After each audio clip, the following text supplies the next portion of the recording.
Selamat sore Bapa dalam surga, selamat sore Tuhan Yesus, selamat sore arah Roh Kudus. Terima kasih telah hadir di antara kami pada sore hari ini, tempat ini. Kami siapkan hati kami Tuhan untuk Engkau berbicara. Bicaralah Tuhan, kami siap mendengar. Bicaralah Tuhan, kami siap diajar. Bicaralah Tuhan, kami siap diperbaharui. Ini kami Tuhan yang datang mungkin dengan keadaan yang tidak baik, mungkin dengan keadaan yang tidak siap. Tapi pada sore hari ini Tuhan, kami mau ambil waktu yang spesial untuk kami duduk diam dan mendengarkan Engkau Tuhan. Ampuni kami Tuhan, ampuni kesalahan yang kami lakukan baik sengaja ataupun tidak Tuhan. Yang bahkan melukai hati-Mu, ampuni kami Tuhan. Kami siapkan diri kami Tuhan, enak gak enak Tuhan, kami percaya Engkau lebih mengasihi kami, Engkau mengetahui rancangan-rancangan yang ada pada kami. Terima kasih Bapa ya, Engkau sungguh sangat baik. Mari jemaat Tuhan yang siap sama-sama kita katakan, amin. Silakan duduk Bapak Ibu, saudara-saudari sekalian, shalom. Tak kenal maka tak sayang ya, izinkan saya perkenalan dulu supaya saya disayang. Ya. Nama saya Olivero, ya agak dikoreksi dikit, nggak usah ditambahin E lagi. Ya. Saya adalah pelayan di GSJA Elroy Grogol ya. Kalau orang tahu GSJA Grogol di belakang terminal. Ya. Saya bersyukur sekali dan berterima kasih diundang ke tempat ini kembali untuk kita sama-sama belajar ya. Jadi di sini nggak ada yang lebih hebat dan nggak ada yang digurui. Jadi kita sama-sama belajar. Karena takaran yang kita buat pada sore hari ini adalah buat saya juga. Saya juga sama-sama belajar supaya kita semua sama-sama menikmati berkatnya Tuhan, sama-sama setia sampai akhir. Amin. Amin. Mari Bapak Ibu, saya sudah menikah, anak saya 2, ya laki semua. Saya nggak bawa, tadi Pak Gembala bilang anaknya diajak aja, wah jangan. Dahsyat luar biasa ya. Ya, bisa ada di jalanan nanti. Ya, dan saya bersyukur sekali sore hari ini kita belajar sama-sama. Semuanya sudah siap? Ya. Beneran? Nggak enak loh. Ngomong di awal nih, ya. Nggak diundang lagi nggak apa-apa. Ya, tapi seenggaknya kita selamat gitu aja. Ya. Firman Tuhan pada sore hari ini bicara tentang pemeliharaan Tuhan di masa sukar. Ya masa sukar ya masa sekarang ini. Ya kita lihat tadinya kita punya duit 2.000 itu berarti ya. Sekarang 10.000 itu udah sangat tidak berarti gitu. Harus lebih dari itu. Tapi itu ukuran yang manusia bikin. Tapi kita mau belajar firman Tuhan ya sore hari ini. Kita buka yuk di 1 Raja-Raja 17 ayat 7 sampai 24. Agak panjang ya, tapi saya bacakan sampai ayat 16 saja. Judulnya Elia dan Janda di Sarfat. Baik, saya bacakan ya. Yang sudah ketemu bilang asik. Luar biasa, asik-asik semua di sini ya. Elia dan janda di Sarfat, ayat 7, tetapi sesudah berapa waktu sungai itu menjadi kering. Ini sungai tempat Elia tinggal ya.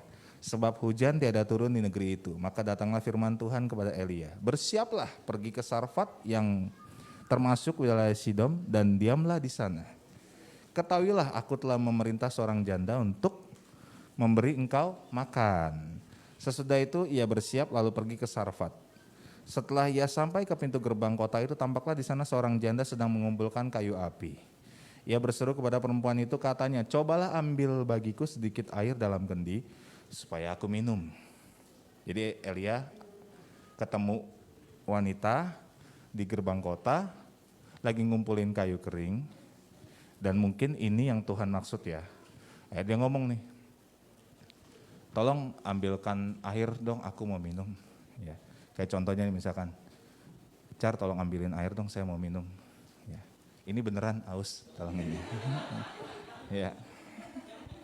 Loh ini biar membekas ya, terima kasih, ketinggalan. Saya nyuruh-nyuruh Pak Gembalanya. kapan lagi ya. Saya teruskan ya. Ketika perempuan itu pergi mengambilnya, ia berseru lagi, cobalah ambil juga bagiku sepotong roti. Perempuan itu jawab ya, demi Tuhan Allahmu. Loh, dia ini bukan orang Israel. Jadi kalau bukan orang Israel, pasti kalau mengucapkan kata demi, ya demi Tuhannya dia, betul ya. Tapi ini ada yang berbeda nih. Sepertinya sudah kedatangannya ini sudah saling direncanakan sama Tuhan. Malah dia ngomongnya gini, demi Tuhan Allahmu yang hidup, sesungguhnya tidak ada roti padaku sedikit pun kecuali segenggam tepung dalam tempayan dan sedikit minyak dalam buli-buli. Dan sekarang aku sedang mengumpulkan 2-3 potong kayu api, kemudian aku mau pulang dan mengolahnya bagiku dan bagi anakku. Dan setelah kami memakannya, maka kami akan mati. Tetapi Elia berkata kepadanya, janganlah takut, pulanglah dahulu bagiku, pulanglah, buatlah seperti yang kau katakan. Tapi buatlah lebih dahulu bagiku sepotong roti bundar kecil daripadanya, dan bawalah kepadaku, kemudian barulah kau buat bagimu dan bagi anakmu. Kita stop di sini dulu ya. Sarfat itu keadaan saat itu panas dan kering. Ya, itu letaknya di Ponisia yang adalah Libanon kalau saat ini. Hujan tuh udah gak turun kurang lebih 2 tahun menurut ayat ini. Karena Elia waktu itu doa, pokoknya hujan gak bakal turun 3 tahun 6 bulan. Di depan nabi-nabi Baal ya. Ini gak akan turun hujan lagi 3 tahun 6 bulan. Jadi udah sekitar 2 tahun tuh Elia tinggal di sungai yang kasih makan burung gagak. Ya. Nah, Tuhan sengaja bikin sungai itu kering supaya dia jalan nih ketemu janda ini. Ya, jadi ini seperti rencana yang Tuhan buat kayaknya bagus nih kalau dibikin film ya. Oke. Nah, pertanyaannya kita telah lagi. Siapakah Elia? Elia itu nabi Allah, orang yang kelaparan ya. Dalam cerita ini orangnya lapar, aus lapar. Yang berdoa hujan gak turun selama 3 tahun 6 bulan dia nih. Siapakah janda di Sarfat ini? Orang asing, bukan orang Israel. Punya dewa sendiri. Dewanya namanya dewa Ponisia ini, dewa kotanya ini. Yang dimana nabi-nabinya udah doa minta turunin hujan gitu, tapi kesannya kayak dewanya nggak nurunin hujan. Ya, jadi dia punya kepercayaan sendiri. Ya, dulunya orang kaya. Kenapa saya bisa bilang orang kaya? Saya bacain di ayat 19 ya. Ketika kata Elia kepadanya, berikanlah anakmu itu kepadaku. Ini ceritanya anaknya mati nih, sakit. Elia mengambilnya dari pangkuan perempuan itu dan membawanya naik ke kamarnya di atas, berarti rumahnya ada 2 lantai. Ya, kalau budaya timur, rumah itu cuma tempat buat tidur, karena nggak seluruh waktu dihabiskan di situ. Beda kalau kita rumah, ada dapur, ada ruang tamu, ya, ada ruang keluarga, ada kamar tidur utama, kamar tidur anak, kamar tidur pembantu, ya banyak gitu. Kalau orang timur nggak, rumah itu cuma buat tidur. Jadi 1 lantai isinya kayak apartemen studio. Nah, yang apartemen studio itu berarti dari Libanon ya. Ya. Nah, kalau orang punya 2 lantai, berarti ini orang kaya. Dan biasanya cenderung kalau lihat geografis di sana, yang rumahnya cuma 1 lantai itu biasanya di desa. Yang rumahnya udah 2 lantai itu di kota. Ini pengetahuan ya. Jadi ini janda ini dulunya orang kaya. Ya, mungkin ditinggal suaminya sehingga dia bertahan hidup sampai sekarang gitu ya. Dan sekarang dia jadi miskin karena kekeringan yang melanda kota itu. Bicara tentang kemanusiaan dan manusia nih, hal yang menjadi masalah bagi kita selain masalah itu sendiri adalah orang lain, benar gak? Nih saya ulangin ya, biar pada melek. Bicara tentang manusia dan kemanusiaan.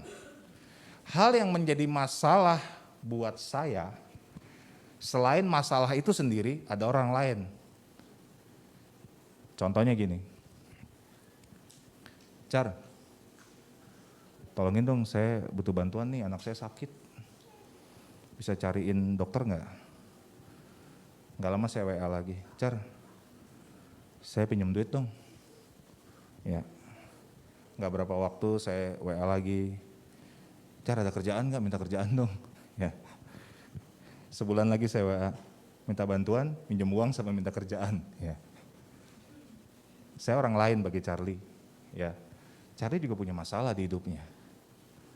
Tapi saya mendatangkan masalah juga buat hidup dia. Dalam kehidupan ini ya, bicara tentang kehidupan sosial, manusia tidak bisa hidup sendiri. Kita tuh punya masalah, benar ya Bapak Ibu ya. Kadang-kadang ada orang nggak ngerti kita punya masalah, dia minta bantuan sama kita. Sering begitu nggak? Ngalamin ya. Kita punya duit berapa, ada orang mau minjem duit. Ya. Kayak janda ini cuman punya roti tepung segitu sama minyak segitu, si Elia datang minta minum, nggak cuma minta minum, minta makan. Ya nggak itu juga lagi, tinggal di rumahnya lagi. Waktu itu belum ada listrik, jadi nggak perlu isi token ya. Kalau tokennya udah mau habis gitu, udah bunyi kan, kalau habis tinggal di bawah 10.000 bunyi terus tuh, tit tit tit gitu. Nah waktu itu nggak begitu, jadi beban banget nih hidupnya gitu kan. Hidupnya Elia itu ngebebanin orang ini, tapi memang begitu Bapak Ibu, itu Alkitabiah loh. Kenapa saya bilang Alkitabiah? Ya karena Amsal 27 ayat 17 bilang begini, besi menajamkan besi, orang menajamkan sesamanya. Siapa di sini yang suka masak? Boleh angkat tangan. Cuman satu. Oh iya tuh. Ya. Berarti nggak suka makan nih. Atau sukanya makan nggak suka masak? Oke. Iya. Terima kasih buat tangan-tangan yang terangkat. Ya. Saya juga suka masak. Dalam mempersiapkan sebuah masakan, satu instrumen yang paling penting itu adalah pisau. Betul ya? Pisau kalau nggak tajam diapain? Buang lah, kita kan anak raja. Ngapain asa-asa buang gitu ya. Ntar dapat lagi gitu. Kalau di bisnis saya dapat pisau terus ya. Panci dan yang lainnya ya dari istri saya. Jadi kalau saya pesan istri saya mau hadiah cuman pisau, panci, alat masak. Karena di keluarga saya yang senang masak. Ya. Pisau benar yang kata Bapak Ibu saudara-saudara sekalian. Pisau kalau udah nggak tajam, itu biasanya diasah. Diasahnya kemana tuh? Ke batu asahan ya. Kalau buat motong ngasahnya lurus. Ya. Kalau buat ngiris ngasahnya miring. Wah, ini ilmu nih beneran. Coba deh pisau buat ngiris ngasahnya lurus. Suruh potong kecil-kecil, nggak bisa. Ngasahnya harus miring. Ya. Sering ngasahin pisau saya gitu. Terus baliknya juga sama, arahnya juga sama. Ya. Kalau buat motong kayak pisau babi tuh yang gede banget tuh, biasanya diasahnya lurus gitu. Nah macam-macam, ada yang diasah ke batu asahan, ada yang diasah ke pantatnya ulekan ya. Ya. Mama ulekan bilangnya ya. Jadi ada anak ada mamanya kan. Ya. Itu diasah di situ, ada di gelas, bisa di gelas, di botol kecap juga bisa. Gunting juga bisa diasah di botol kecap gitu. Ya. Tapi ada juga di besi. Saya bawa nih alat asahannya. Loh, bukan promo ini. Tapi biar kita tahu ya.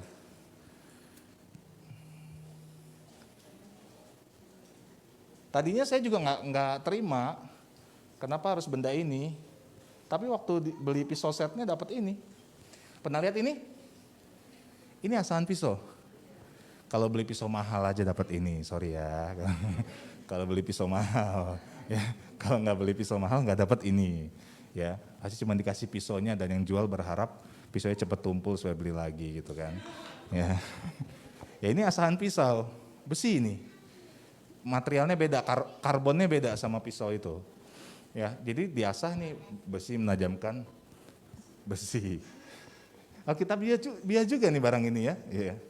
Tapi ternyata memang ada besi menajamkan besi. Dan memang ada di dunia ini manusia menajamkan sesamanya. Ya, terima nggak terima, kita semua ini digesek sama orang lain. Mau gesekannya lurus, gesekannya miring, gesekannya dari atas ke bawah, gesekannya dari bawah ke atas, gesekannya dari belakang. Ya, ada aja yang minta tolong dari samping, ngomongin dari belakang, nindes dari atas gitu kan. Itu gesekan-gesekan yang kita terima, mau gak mau kita terima loh. Kita gak bisa singkirin hal itu karena kita tinggal di lingkungan yang banyak manusianya.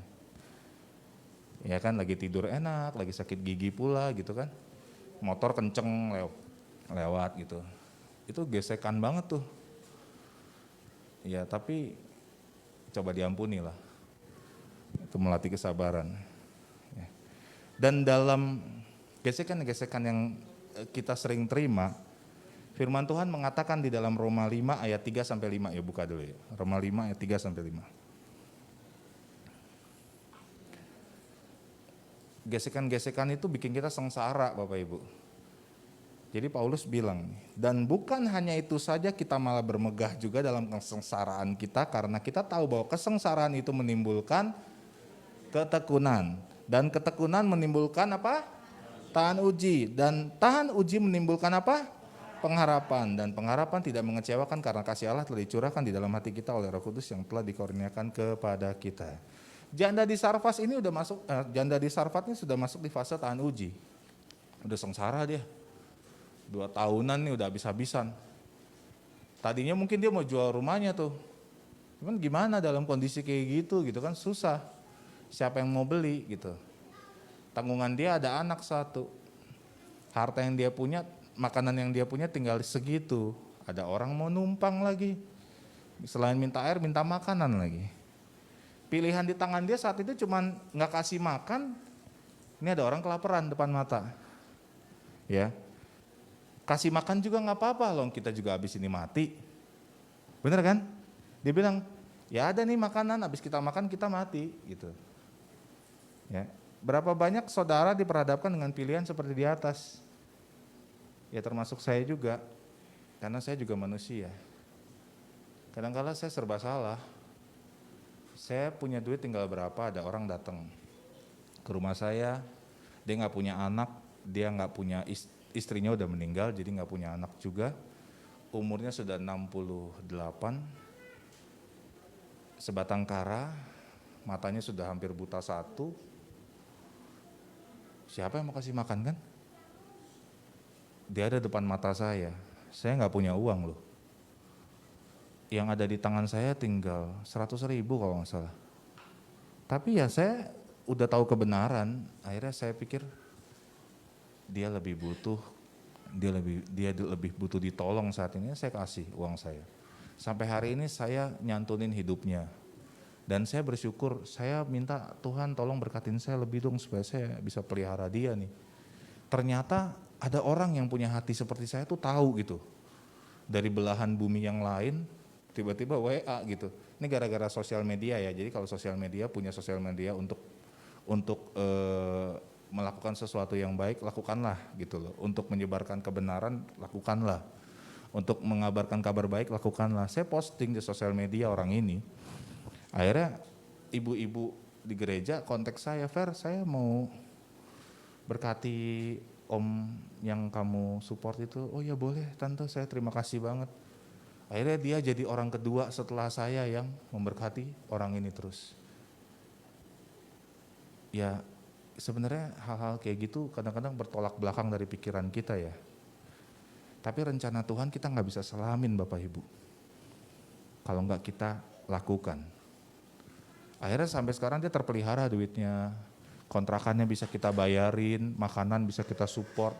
Saya masih bersyukur dia masih datang ke rumah, masih lihat dia sehat, bisa ke dokter, BPJS-nya bisa jalan terus gitu. Ya, saya bersyukur banget saya menyelamatkan orang ini dan saya terus doakan dia, ternyata dia mendoakan saya juga selama ini. Jadi saya bersyukur banget ada dia gitu. Ya, tapi ini adalah beban, betul ya. Dalam kondisi saya nggak punya, saya kekurangan, tapi datang beginian gitu. Nah Tuhan uji sama seperti janda di Sarfat ini. Saya dan orang ini sudah dibuat satu skenario khusus dari Tuhan. Dan saya mau masuk rencana Tuhan. Ya, kita terus ya.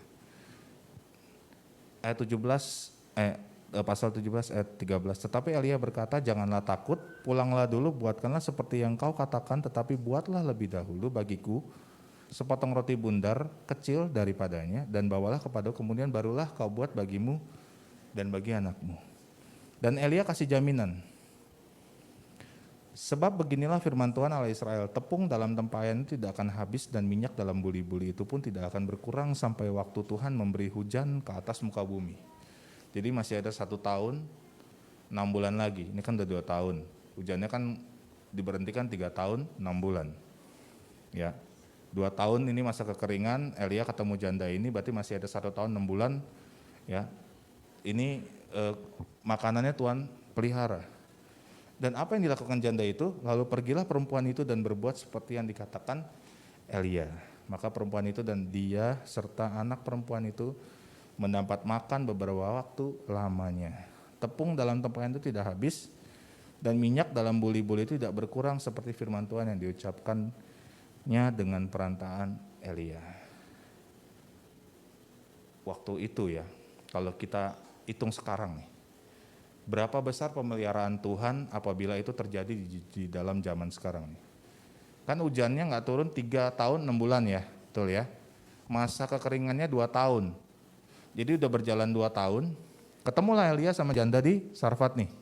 Sisanya tinggal 1 tahun 6 bulan. Setuju? Keep di sini. Ya. Mereka makannya gandum.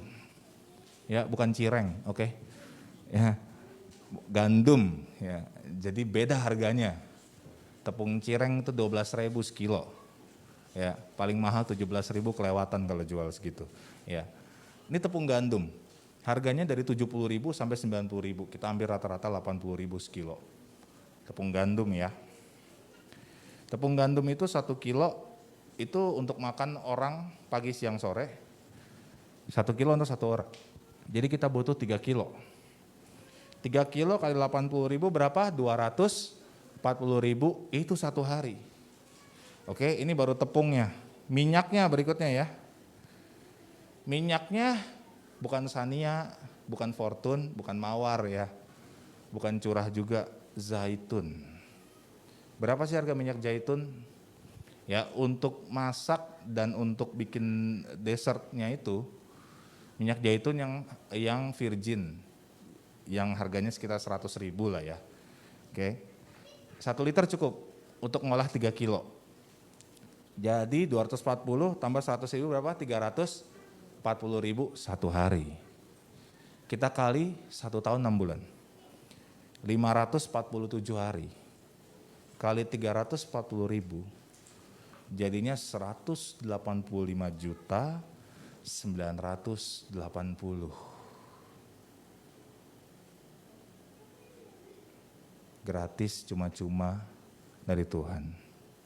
Waktu itu, kalau ditaker zaman sekarang segitu. Saya bisa ngurang-ngurangin malah kalau Tuhan kasih saya 340.000 sehari gitu ya. Ya, saya bisa kurang-kurangin nih, cuman 150, sisanya saya bisa beli motor, saudara-saudara. Tapi itu terjadi di zaman itu. Masa yang nggak bisa terjadi sekarang? Amin. Wah, aminnya tanggung nih. Nggak apa-apa, amin tanggung bukan buat saya kok. Ya itu buat kita sendiri loh. Ya, Bapak Ibu saya mau tanya. Kalau ada duit 5.000 di sebelah kanan rumah ini sama 100.000 di sebelah kiri, mau ambil yang mana? Nggak ada yang mau. 100.000, oke. Kalau ada pilihan diberkati umur pendek, ya, sama sengsara umur panjang, pilih yang mana? Berkati umur pendek, sengsara umur panjang, ada yang jawab ya? Oke, siap. Yang berikutnya, ya, miskin keluarga bahagia, kaya keluarga berantakan, pilih yang mana? Miskin keluarga bahagia.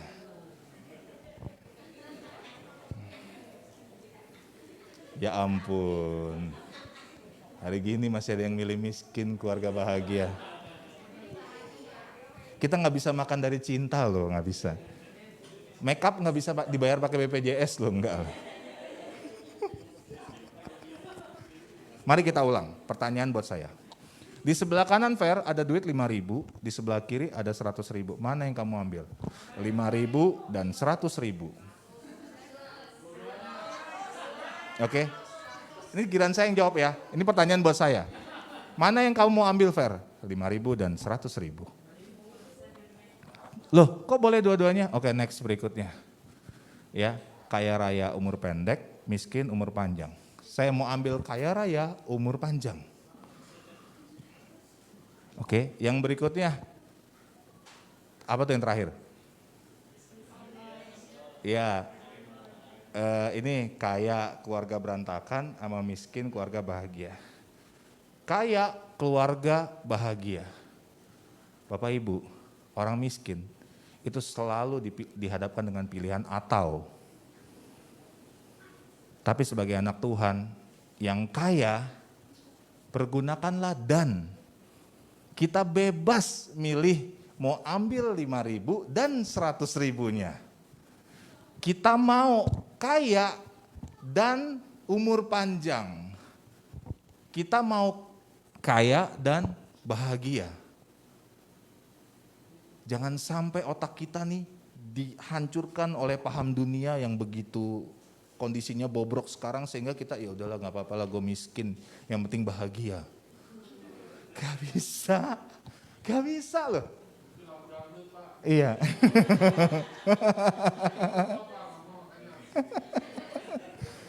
Coba tepok jidatnya. Ayo. Ya. Orang miskin itu pakai atau, tapi orang kaya pakai dan. Iya. Iya. Kaya itu nggak bicara soal finansial loh. Ya, bener. Serius, paru-paru saya mahal nih. Baru selamat tahun lalu kena Delta. Saya bisa berdiri di sini karena doa Bapak Ibu semua. Saya berjuang bareng sama Bapak Gembala di sini yang sebelumnya. Ya, saya berjuang bareng. Kita pejuang saturasi. Saturasi saya sampai menyentuh angka 88. Berarti dikit lagi lewat tuh. Saya udah 3 kali hilang. Oh, bayangin dong 3 kali hilang ya. 3 kali hilang dan kembali. Yang keempat saya benar-benar hilang. Berapa lama gitu loh sampai dipanggilin sama semua. Jadi kesaksian nih, gak apa-apa ya. Karena kita udah mau di akhir firman Tuhan. Yang keempat saya udah hilang karena saya udah dipanggilin sama semua pasien di depan saya. Saya gak dengar apapun. Yang pertama saya hilang di rumah, saya dibawa pakai ambulan. Habis didoain sama mereka nih, ya. Habis itu saya hilang. Saya merasakan hilang, kenapa? Karena saya merasakan dari kaki saya sampai ke jantung tuh dingin. Pelan-pelan naik dingin, saya nggak bisa gerakin kaki saya, nggak bisa gerakin pinggang saya dalam kondisi tidur. Sampai ke jantung, black out, gelap udah. Saya cuma bisa dengar, nggak bisa, napas pun nggak bisa. Itu saya dapat ambulan, wah itu pas banget, ada ambulan, dapat IGD, dapat ranjang, semua Tuhan udah atur gitu. Sampai akhirnya saya sampai di IGD, Tuhan bangunkan saya, Fer bangun gitu. Baru saya melek, wah gimana nih? Di IGD. Saya nggak bawa apa-apa, cuma bawa barang, cuma bawa badan doang, makanya saat itu oksigen mahal banget tuh harganya. Ya, itu saya dapat ranjangnya bekas orang mati. Ya jadi saya ya semua ranjang di rumah sakit tuh bekas orang sehat sama bekas orang mati, cuman itu aja tuh pilihannya mau yang mana, ya kan? Nggak ada tuh ranjang baru, nggak ada. Baru bekas orang sehat atau bekas orang mati. Ya, saya dapat ranjang, jadi kita berdoa sama istri, Tuhan sembuhkan setiap orang di sini. Doa jangan egois ya. Sembuhkan semua orang di sini ya supaya saya dapat tempat sama teman-teman di sini yang masih di lorong. Saya lihat berapa orang depan saya nyampe mati gitu. Wah itu dahsyat, bener-bener depan mata ngelihat hal seperti itu, drop sih ya drop. Tapi itulah saya sedang menjadi janda di Sarfat saat itu. Di mana saya nggak punya apa-apa.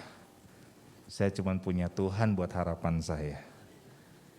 Iya, datang orang, oksigennya habis, dia muntah, geger otak, mati. Saya nengok sebelah kanan saya, mati. Depan saya anak kecil, mati. Itu pikirannya apa? Abis ini saya nih, pastilah udah kayak dijalanin malaikat maut gitu loh. Pikiran saya, waduh. Akhirnya saya mau kencing, saya kan nggak bawa apa-apa, cuma bawa badan, nggak bawa selimut, nggak bawa bantal, cuma bawa badan, nggak bawa sendal. Akhirnya saya mau kencing, Tuhan saya mau kencing dong, tapi saya nggak bawa sendal, gimana ya? Ini lantai pasti jorok banget nih kumannya nih, saya bilang. Terus Roh Kudus bilang, Fer lihat ke bawah. Saya lihat ke bawah, ada sendal sepasang. Bekas almarhum yang saya tidurin ini gitu loh. Sendalnya swallow, masih bersih, ukurannya lebih kecil, tapi itu sendal ternyaman yang pernah saya, dan itu sendal termahal di tempat itu yang pernah saya punya. Saya kencing, habis kencing saya duduk, saya pakai lagi oksigen. Jadi saya ngambil oksigen yang banyak supaya saya bisa jalan. Terus baru saya jalan ke WC, sampai di WC udah kayak orang mau jatuh. Buru-buru balik lagi ngerayap ke tempat tidur, masukin oksigen lagi. Karena nanahnya udah banyak. Jadi saya kena pneumonia ya. Virusnya udah ke paru-paru terkecil tuh, partikel paru-paru yang paling kecil. Nyampe terus nggak ada keluarga yang tanggung kan, saya tanda tangan sendiri.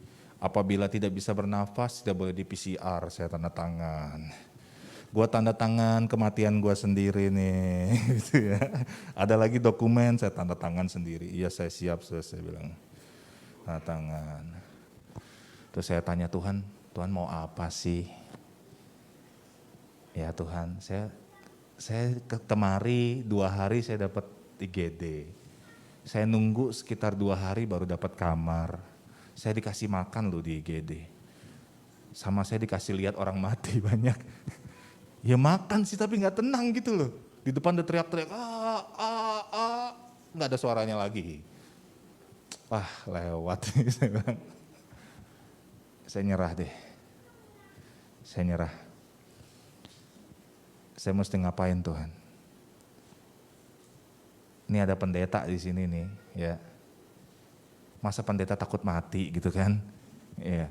Sering ngotbahin orang, ayo kamu jangan takut mati. Ya, tapi giliran kita ditanya tuh sama. Iya. Pertanyaan tuh sama datang ke kita. Lu takut nggak lo gitu. Iblis juga udah, ayo lo. Mana khotbah lo gitu kan? Mana? Saya siap. Saya bilang saya siap. Mau mati kapan saya siap? Ambillah. Saya bilang. Tapi ini Tuhan mau suruh saya apa nih? Nyampe di sini masih sehat gitu. Maksudnya masih napas. Masih pakai oksigen. Saya dapat ruangan ditanya, Bapak siap nggak? Di atas keadaannya lebih parah dari sini. Kenapa dokter ngomong gitu dok? Saya bilang, kalau ada ruangan bilang aja ada ruangan. Gak usah ngomong kayak gitu, saya bilang gitu. Ya, tapi ternyata dia menuntut kemandirian saya, karena kan saya nggak boleh temenin, saya harus mandiri. Gimana mandiri orang pakai oksigen aja nggak bisa, tanpa oksigen aja nggak bisa jalan kan saya pikir. Oh ya udah, ini cuma nunggu nih siapa yang bisa bertahan sampai akhir.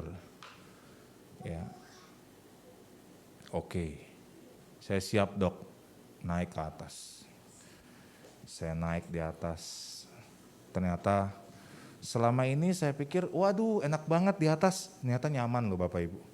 Rumah sakit yang waktu itu saya dirawat, Tuhan kasih yang terbaik. Kenapa? Ada office boy-nya yang selalu bersihin.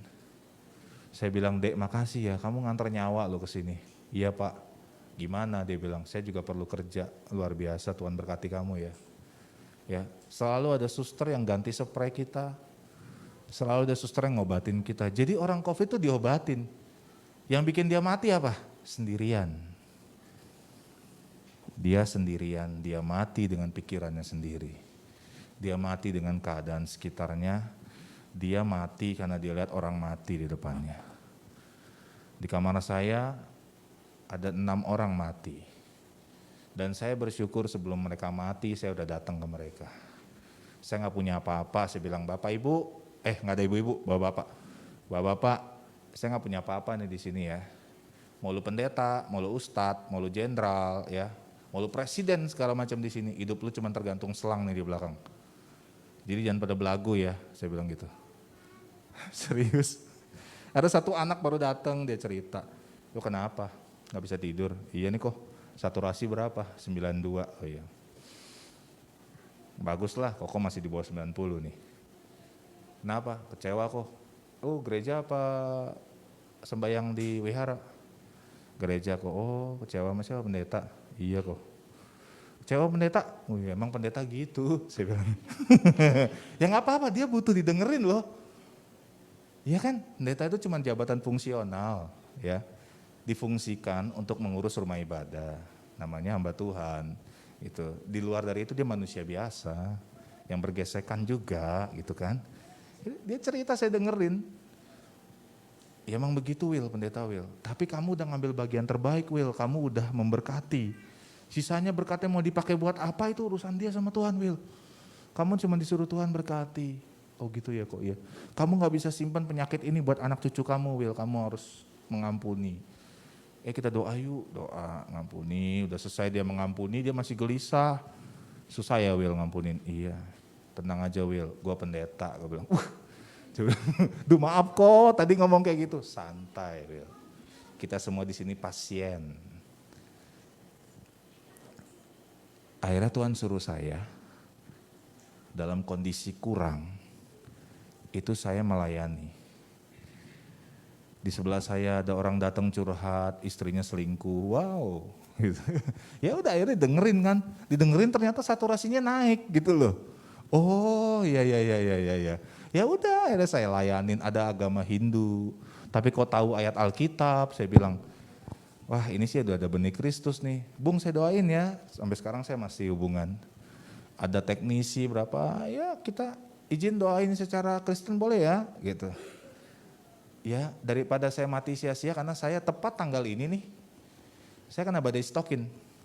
Dedimer saya 5.000 lebih. Nih di tanggal ini. Karena saya pulang tinggal Agustus nanti di tahun lalu. Ya, saya dapat obat di atas Avigan, obat minum, jadi harus pakai obat itu tuh Remdesivir di atasnya Avigan, kalau nggak bisa harus injeksi.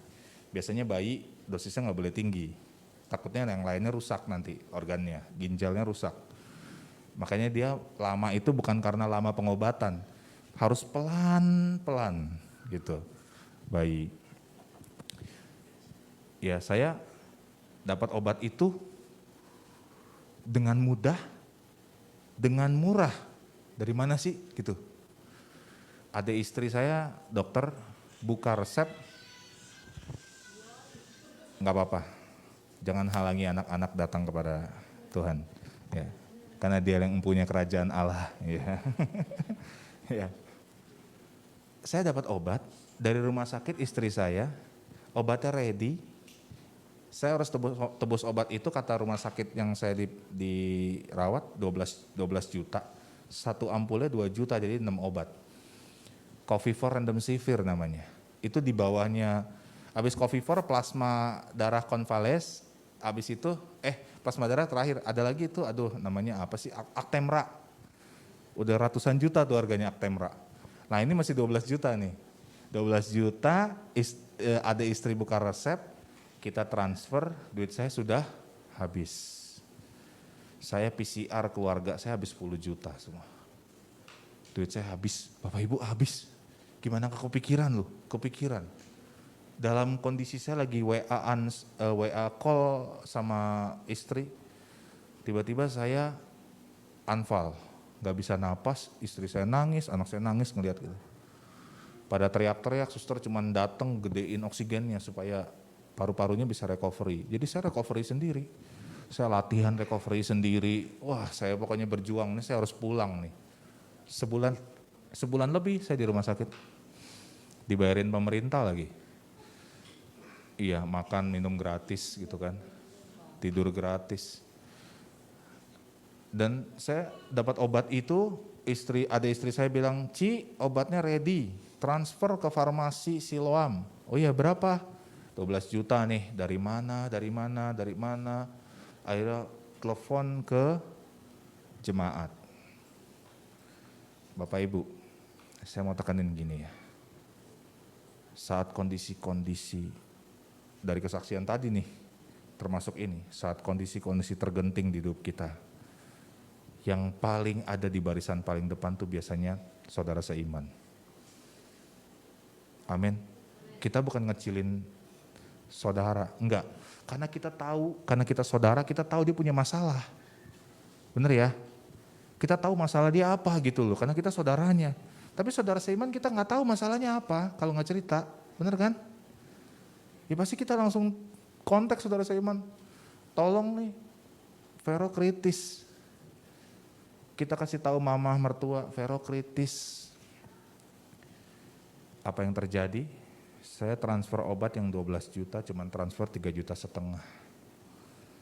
Karena obatnya dibukain harga modal sama adik istri saya, karena dia dokter di situ. Jadi dia pakai tiketnya dia. Dan obatnya ready, tinggal 1 buat saya. Siapa sih yang bikin kayak gitu? Tuhan. Akhirnya saya semakin percaya, saya harus bertahan di sini nih, ngelayanin ini orang-orang. Kenapa yang bikin saya malu dan tergerak untuk melayani itu? Karena saya lihat dari sisi kerohanian rumah sakit, Bapak Hajinya masih datang. Pakai hazmat. Assalamualaikum Bapak Ibu, Assalamualaikum Bapak, sehat semua, sehat, amin. Ya, mari kita berdoa ya, supaya kita tambah dikuatkan ya. Doa mulai ya. Assalamualaikum warahmatullahi wabarakatuh. Ya, doa. Saya ikut doa, saya menghargai. Saya bilang, Pak, saya kenal Pak Haji ini karena dia yang waktu mama saya dirawat, dia juga yang doain. Saya bilang, nggak apa-apa Pak, silakan. Saya bilang, Pak Haji makasih ya, sehat-sehat Pak. Haji masih berani tuh datang ke bangsal COVID doain. Saya nggak mau kalah. Bukan karena dia, tapi karena Tuhan Yesus yang bawa saya masih hidup sampai hari itu. Iya, saya nggak mau kalah. Saya dengerin ceritanya, nggak bisa ngambil air.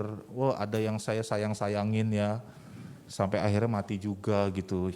Tapi saya bilang semangat Pak, semangat gitu. Bawa-bawa selang impus, bawa-bawa itu heparin yang di drip. Saya mesti di drip heparin dan lain-lain. Ngomong-ngomong saya sampai jam berapa nih? 9 ya? Saya minta maaf nih, terlalu panjang ya? Pada intinya, firman Tuhan itu pernah saya hidupi. Ya, pelajaran yang bisa diambil malam hari ini ya. Kita manusia itu diciptakan saling bergesekan. Ya, terima nggak terima. Ya, kita nih saling bergesekan. Karena kita tahu bahwa kesengsaraan itu nimbulin ketekunan, kan firman Tuhan bilang. Ketekunan nimbulin tahan uji. Ini bukan ujian yang kita lewatin, bukan. Ini tahan ujinya beda gitu. Ya. Dan tahan uji menimbulkan pengharapan. Dan pengharapan tidak mengecewakan. Karena apa? Karena kasih Allah dicurahkan kepada kita. Ya. Dan kita harus bangga, kita bukan cuma manusia sebagai manusia sempurna, ya, manusia sebagai makhluk sosial, tapi ternyata kita adalah manusia yang di dalam Kristus adalah manusia yang berpengharapan. Manusia yang punya pengharapan. Jadi kalau Bapak Ibu, tadi kita belajar konsep atau dan, ya. Mulai hari ini pakai kata dan, karena kita adalah manusia berpengharapan. Amin. Jangan takut. Dunia emang ngajarin kita buat milih. Ayo lu mau gak mau milih kan, ayo lu mau gak mau milih kan. Kayak si janda ini, kasih makan anak gua, sama gua habis ini mati. Ngasih makan dia, kita juga mati gitu kan. Ya dunia kasih kita milih. Tapi kenapa enggak kita sebagai anak Tuhan, manusia yang punya pengharapan, yang punya Roh Kudus, yang punya kasih Allah, bisa bilang, baik saya akan kasih makan kamu dan saya akan kasih makan. Karena responnya Elia gitu ya. Elia kan bilang kasih makan aja saya dulu, nanti kamu bisa kasih makan anak kamu. Lihat ya di ayatnya kan disebut begitu ya. Iya, karena dia adalah manusia yang punya pengharapan. Dia udah lihat Tuhan itu melihara dia di pinggir sungai, dikasih makan sama burung. Bayangin ada nggak orang dikasih makan burung? Ayo, ada juga orang ngasih makan burung ya kan? Ya. Yang kedua adalah hitung berkat-berkatnya, jangan masa sukarnya. Karena di tengah masa sukar, Allah menunjukkan kuasa keilahiannya, kealahannya. Jadi kalau kita masuk ke masa sukar, kita bersyukur loh. Kita harus bersyukur karena habis ini Tuhan mau tunjukin sesuatu yang manusia gak bisa bikin. Amin. Ya kalau hal biasa hal biasa bisa dilakukan manusia harus dilakukan Tuhan. Buat apa? Kita sembah Tuhan, udah kita sembah manusia aja yang bisa tolong kita, amin. Ya kan? Logikanya begitu. Tapi di kondisi-kondisi yang gak bisa manusia tolong, Tuhan bisa lakuin. Jadi yang bikin saya sedih ya, bulan ini adalah ulang tahun istri saya dan ulang tahun pernikahan saya. Dan saya gak bisa hadir di 2 tanggal itu. Di tanggal 1 Agustus itu saya kritis. Tapi masih sadar. Di tanggal 2-nya saya kritis dan tidak sadar. Badai sitokin tuh kayak gitu, pengentalan darah, jadi bisa lewat orangnya tiba-tiba gitu kan. Kayak si Raditya Oloan tuh, dia bisa lewat tiba-tiba karena dia ada gula juga. Saya sehat gak ada apa-apa. Saya butuh alat buat pengencer darah. Istri saya udah nangis, udah minta suster tolong dong kasih suami saya alat pengencer darah itu. Sabar Bu, masih dipakai sama orang, oke. Orangnya udah pulang yang make, alat pengencer darahnya udah kelihatan tuh ya, dia lagi jomblo sendirian, gak ada temennya gitu kan. Ya, wah alat pengencer darahnya lagi jomblo nih, boleh nih buat gue gitu kan. Harapan hati saya, suster datang ke saya, wah saya penuh harapan, suster datang bilang nih buat lu nih gitu kan. Sore Pak, iya ada apa suster? Kabar baik nih gitu. Pak, saya mau kasih tahu, boleh gak alatnya kita pakai? Boleh, dalam hati saya buat gue gitu ya. Ada pasien yang gulanya 1000, oh ya udah pakai aja sus. Bapak masih bisa tahan? Bisa sus. Saya masih bisa bertahan sampai besok saya bilang. Lab saya keluar 5.000 lebih dedimer saya masih. Wow, masih kental nih pengentalan darahnya gitu kan. Saya masih bisa bertahan sampai besok sus. Pak gak apa-apa nih, tadi nanya minta izin, sekarang nanya gak apa-apa gitu. Jangan sampai saya rebut nih gitu kan. Pakai sus, ya gitu. Makasih ya Pak, dia makasih, saya yang makasih suster. Dipakai. 1 malam lewat, saya kritis tuh. Ya kan. Besokannya dia datang. Nah ini buat gue nih, suster yang sama nih. Sore Pak, iya kenapa suster? Mau ngasih tahu Pak, boleh gak tambah 1 malam lagi? Ini suster barusan dalam hati saya, barusan ngucapin iman buat saya bertahan 1 malam lagi atau pinjam alatnya 1 malam lagi gitu. Tapi saya bilang, ya udah gak apa-apa suster, istri saya nangis. Kenapa? Karena itu kita udah tahu, dikit lagi mati ini orang nih. Biar kata fit, sehat-sehat dia bisa napas, badai sitokin tuh tiba-tiba set. Benang fibrin yang nyembuhin luka-luka di dalam pembuluh darah lepas, mereka akan berjalan bermuara di koroner jantung dan membuat jantung tersumbat. Kalau jantung tersumbat, darah tidak akan diputar satu tubuh sehingga tidak ada oksigen dalam darah, gagal jantung, gagal organ, paru-parunya nggak bisa ngembang lagi kan tidak dapat darah, meninggal. Gitu prosesnya. Jadi prosesnya ada yang gagal jantung, saya lihat meninggal, ada yang gagal napas memang. Ya udah. Sus gak apa-apa, tapi memang gitu ya. Tuhan pertahankan saya sampai terakhir tanggal 1. Saya kritis, tidak sadarkan diri. Saya cuma masuk ke satu dimensi gelap, penuh bintang-bintang. Wah indah banget, melayang di tengah-tengah gitu ya. Ini kalau yang udah masuk mimpi begini, berarti udah mau dipanggil Tuhan ya. Kasih tahu nih, ya. Saya nyampe ke titik itu, saya ketemu mata yang besar Bapak Ibu Saudara-saudara sekalian. Mata besar sekali, indah banget. Terus saya bilang, wah ini firman Tuhan bilang, aku ini memang biji matanya Tuhan nih. Dalam kondisi kayak gini Tuhan pasti ngeliatin aku. Ya saya lihat mata itu, terus saya bilang, Tuhan saya udah 4 kali kritis nih, izin saya pulang ya.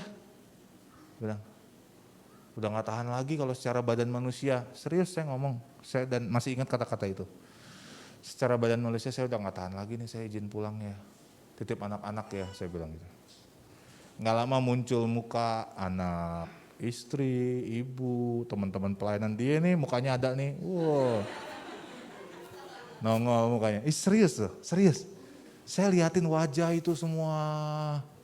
Ini orang-orang yang doain saya nih, saya bilang gitu. Terus saya liatin, wah saya bilang sama mata itu ya. Kalau nggak asik nih saya bilang. Kalau kayak gini kan jadinya sedih, saya bilang gitu kan. Nah Tuhan kan jadinya sedih nih kalau kayak gini nih, nggak asik nih ya, saya bilang. Terus baru dia ngomong, dengan jelas dia bicara, nggak boleh, kamu pulang lagi sana. Seketika saya ditarik dari tempat itu, masuk ke tubuh saya dalam kondisi basah dari kepala sampai kaki, basah. Dan ternyata di depan tetangga-tetangga saya pada manggilin saya. Saya tanya dong, saya kenapa? Saya masih bangun tuh saya angkat jempol. Dia bilang, aman, saya bilang gitu. Terus habis itu saya baru bangun, saya tanya, emang saya kenapa? Wah, lu tadi badan lu geter kok, dia bilang, terus kita pada manggilin, dia bilang gitu. Makasih ya, saya bilang. Makasih ya bapak-bapak, saya bilang. Dari situ badan saya stabil sampai pulang. Beri kemuliaan buat Tuhan dulu dong.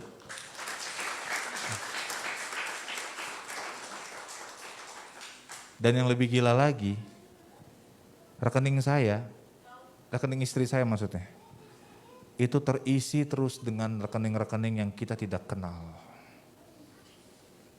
Jadi apa yang kita lakukan semasa kita sehat, itu menentukan saat kita sedang masa kekelaman. Nangkep ya? Seluruh keluarga saya terpelihara, saya gak kerja sebulan. Kita dihidupkan oleh nilai-nilai yang kita gak tahu dari mana. Saya gak pernah punya angka yang sama itu untuk membantu 1 atau 2 orang.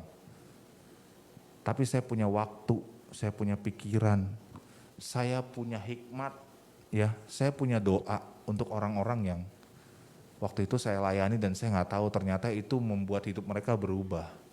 Dan dengan sukarelanya mereka transfer, saya sampai kaget. Ya ampun Tuhan, ampun. Luar biasa banget loh gitu kan. Saya sempat ketemu, sempat disuruh pulang, dipelihara dalam kondisi saya tidak kerja. Yang ketiga, pelajaran terakhir adalah jangan pernah ragukan segala perintah Tuhan Bapak Ibu. Kadang gak masuk akal. Tidak bisa dinalar, nggak bisa diterima akal sehat. Tuhan suruh nabur buat rumah Tuhan. Ya gimana kalau nggak punya duit? Tabur kata Tuhan. Tabur tuh nggak selalu duit, serius. Datang ke Pak Gembala, Pak, ada yang bisa saya bantu nggak di sini? Saya punya tenaga lumayan nih, kalau disuruh lemburan, saya kuat. Itu. Ya saya gitu di gereja saya. Saya nggak punya duit, tapi saya punya badan, punya pikiran, punya otak, punya ide, gitu. Dan mereka terima ide saya. Ya. Terus suruh berkatin si A, si B, si C, si D dan lain-lain gitu loh. Tuhan suruh. Berkatin itu enggak selalu uang. Sekarang kita bisa berkatin apa aja, bisa kirim makanan pakai GoFood, benar enggak?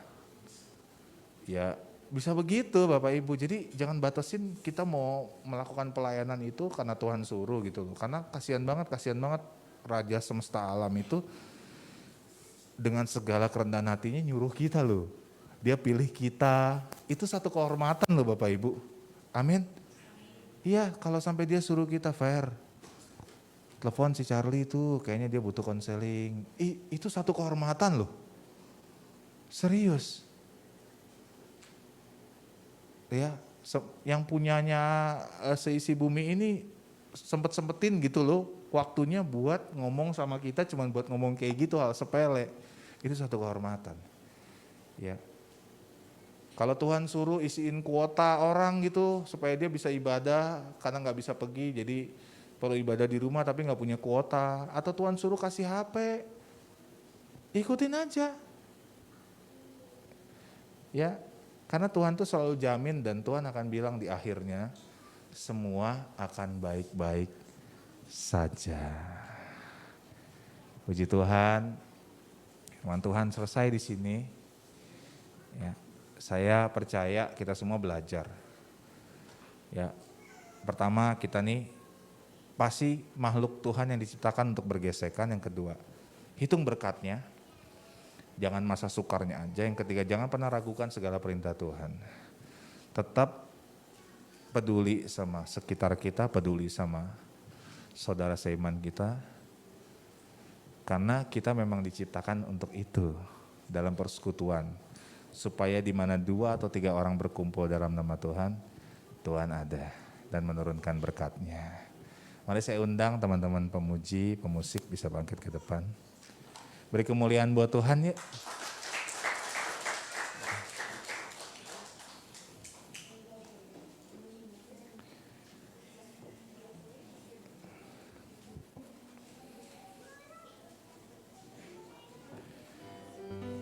Nggak tahu, saya senang banget ya ada di sini hari ini loh. Iya. Duduk dulu deh Bapak Ibu, duduk dulu. Boleh, teman-teman lagi bersiap-siap kan? Duduk dulu. Kan belum disuruh bangkit ya. Tapi semangat banget ya.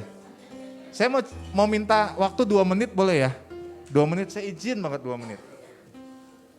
2019 BPD pilih saya sebagai ketua DKMD.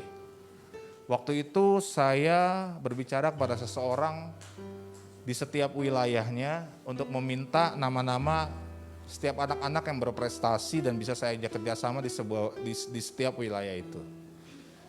Ya setelah itu muncullah satu nama ya di wilayah ini. Waktu itu anaknya sakit. Ya, anaknya sakit. Akhirnya saya Tuhan suruh dengan jelas banget Tuhan suruh datang ke rumahnya. Bilang kalau Tuhan pernah lakukan mujizat sama diri kamu juga bisa sembuh. Tuh ya. Akhirnya saya paksa-paksain nyari alamatnya, datang ke rumahnya gitu ya. Setelah sampai ke rumahnya saya cuma sampaikan itu. Kalau Tuhan bisa sembuhkan saya, Tuhan juga bisa sembuhkan kamu. That's it. Selesai sampai di situ. Udah ngobrol yang lain ngalor ngidul, saya pulang. Pulang gak lama setelah itu sekian waktu berjalan, saya mengalami kedukaan, orang tua saya meninggal. Orang tua saya meninggal, saya melewati masa-masa sulit itu. Anak ini ada bersama dengan saya. Yang saya masih berkesan saat itu adalah dia menyediakan makanan untuk orang-orang saat pagi-pagi orang gak kepikiran mau siapin sarapan. Ya. Setelah sampai di penguburan, tetangga sebelah sedang mau nurunkan mau ada ibadah kedukaan mau ini ya penguburan ya. Tapi dia nggak bawa alat musik. Jadi saya perintahkan tim dari gereja saya, tolong iringin mereka dulu deh, saya bilang. Akhirnya tim gereja saya ngiringin ibadah tetangga sebelah nih, yang lagi mau gereja sebelah nih, yang mau nurunin petinya. Karena dia nggak bawa musik, karena kan pasti kalah dong suaranya sama kita ya, kalau bareng-barengan kan kasihan. Saya bilang tunggu sebentar ya, kita bantu mereka dulu. Saya berpikir ya di masa-masa terakhir papa saya mau kembali ke liang lahat, saya bikin dia bangga lah, dia masih berguna, masih mau melayani tetangganya yang sama-sama peti gitu kan. Ya. Akhirnya mereka tim dari gereja saya layani tim dari sini nih, dari gereja sebelah. Lagunya saya ingat tuh, semua baik.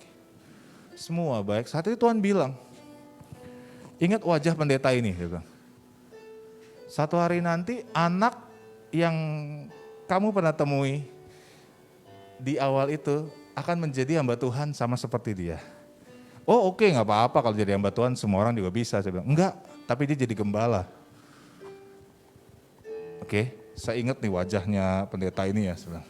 Dia pakai tongkat, itu jalannya. Ya. Sudah ya Om, izin saya ya. Abis itu saya tuh, dia udah selesai saya. Kita mundur tahun 2014, bulan Mei 2014. Waktu itu Taman Ismail Marzuki, itu ada pementasan. Pementasan drama musikal judulnya Pulang. 6 Mei 2014. Saya waktu itu jadi ketua properti. Dan ternyata tanpa saya sadar, anak ini pernah kerja bareng sama saya di 2014. Mau tahu anak ini siapa? Anak ini adalah Pak Gembala yang saat ini ada.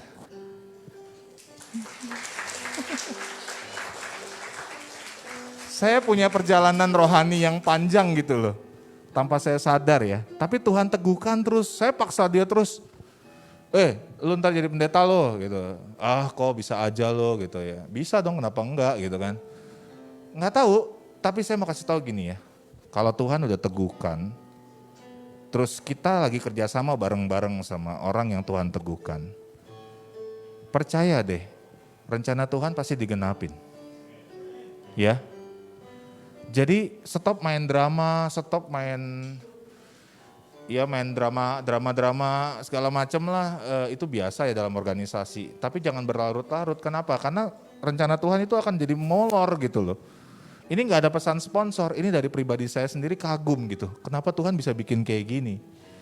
Kenapa saya bisa tanya Pak Ari almarhum, Om siapa nama itu keluar Charlie. Saya belum kenal dia waktu itu. Tapi saya paksa datang ke rumahnya, katanya lagi sakit stroke gitu. Ya saya datang. Sore-sore ya bro ya. Apa sih yang saya lakuin? Gak ada, saya kasih dia duit? Enggak. Tapi saya kasih waktu saya. Saya kasih yang Tuhan suruh saya samperin dia. Efeknya apa? Saya bisa saksikan kepada Bapak Ibu sendiri, saudara di tempat ini. Tuhan belum selesai. Ya. Jadi kalau kita support pemimpin, kita supportlah dengan sepenuh hati. Kenapa? Karena kalau Tuhan udah pilih orangnya, Tuhan udah teguhkan bukan sama orang itu doang, tapi sama orang-orang sekitarnya. Ya, Tuhan pasti kerjakan, amin. Dan Tuhan kalau Tuhan sudah kerjakan, semua visi misi yang Tuhan sudah kasih dari pemimpin-pemimpin sebelumnya, itu akan Tuhan bayar lunas sampai habis. Amin. Dan saya adalah orang yang pernah melihat sejarah-sejarah ini terjadi. Saya minta sama Tuhan, jangan jadikan saya orang yang berdiam di satu gereja. Tapi biarlah saya bisa melihat pertumbuhan-pertumbuhan rohani yang Tuhan jadikan kepada orang-orang di setiap gereja-gereja. Dan akhirnya Tuhan izinkan itu terjadi. Dan saya melihat itu dan saya senang banget hari ini. Beri kemuliaan buat Tuhan. Kita siapkan hati yuk. Kalau kita mau jadi garam, lebih asin di wadah yang kecil daripada kita menggarami lautan. Jadi kalau kita mau jadi garam di sini, jadilah garam di sini. Karena lebih mudah mengasinkan wadah yang kecil daripada mengasinkan lautan. Karena lautan tidak perlu diasinin Bapak Ibu. Karena lautan sudah asin. Jadi kalau mau berkontribusilah deh.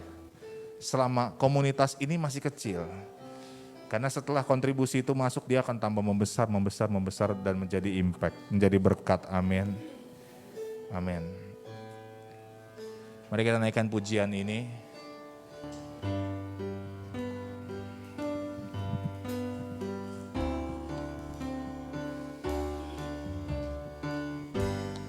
Banyak yang kau perbuat di dalam hidupku, rancangan indahmu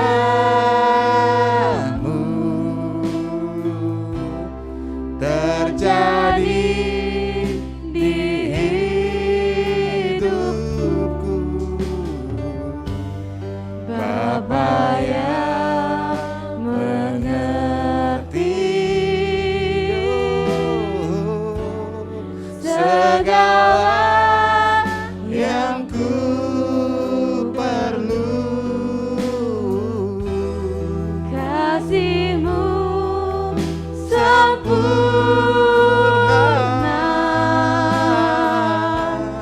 nyata dalam hidupku. Bersyukur Bapa, ku Bersyukur Bapa, ku bersyukur Tuhan buat kasih setiamu di dalam hidupku, ku bersyukur.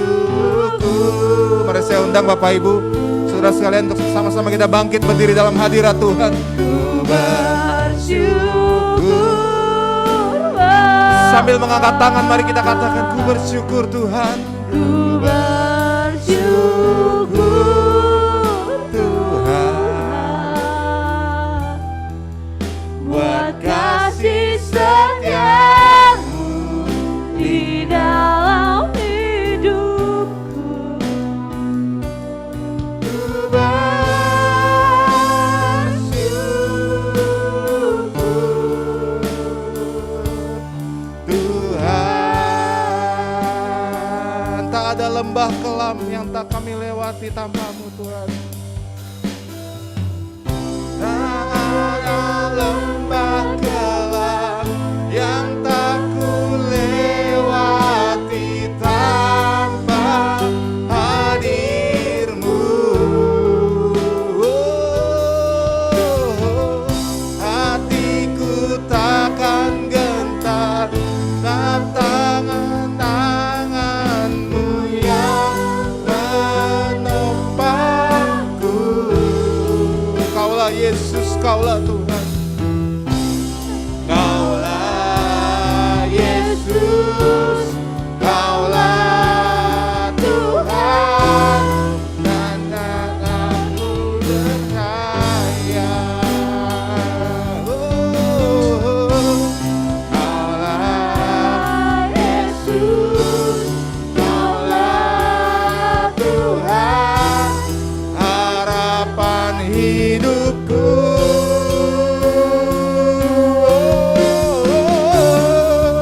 Ku Bersyukur Bapa. yes. Ku Haleluya, bersyukur Tuhan Buat kasih setiamu buat Tuhan. kasih setiamu di dalam hidup.